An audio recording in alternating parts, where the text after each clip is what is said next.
Now, at this point, I must make it clear that the aim of this channel is not to thrash movies. Well, not unless they're trash movies.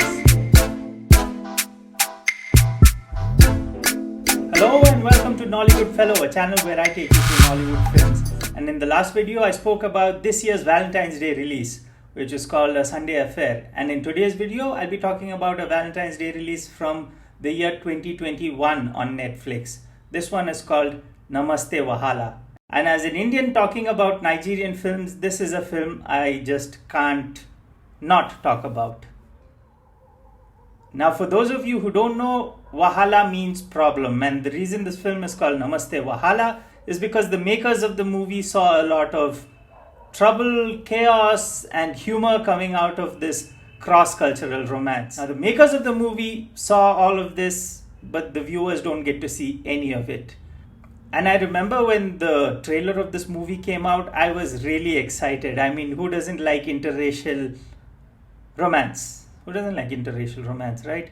And the very idea of Bollywood meets Nollywood was very enticing as well.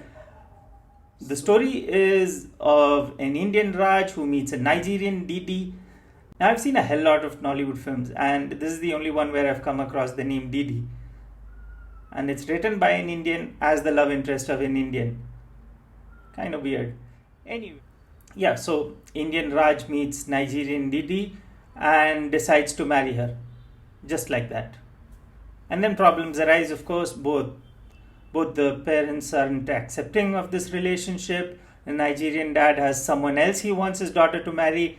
And the Indian mom is, well, just being an Indian mom. And there's a parallel story to bring out the strong independent side of Didi, but it does very little to the film. And there's also this song and dance sequence to bring out the Bollywoodness of the film, and it falls flat on its face. It's cringeworthy, to say the least. The writing and direction of the film are very bad.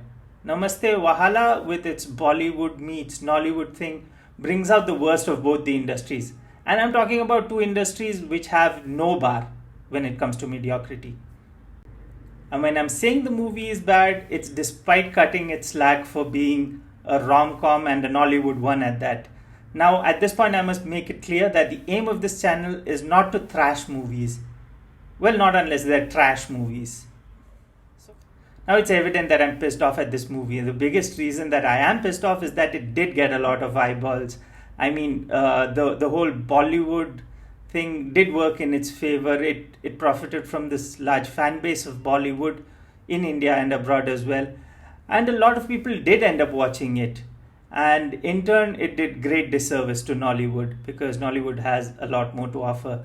Now, I'm not saying all departments of the film are bad. It's just that the writing is so bad that it couldn't save it.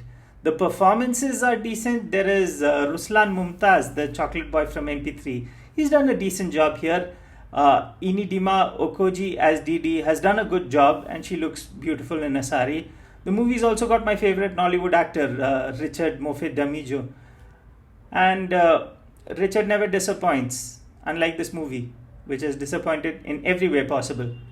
So in conclusion, all I'll say is that if this is the only Nollywood movie you've seen, please don't let this be an indication of Nollywood. There's so much more that the industry has to offer. Like, even if you're just looking in the space of cross-cultural relationships, in the jovial space, there is the Wedding Party 1 and 2. Wedding Party 1 has a cross-cultural relationship between two Nigerian communities, and Wedding Party 2 has a Nigerian groom and a British bride, and both of them are real fun films to watch. And if you're looking for something on the serious side, there is the film called Bridge, which is a lot more serious and even tragic. So yeah, that's all I'd say. So yeah, Namaste Wahala, it's there on Netflix.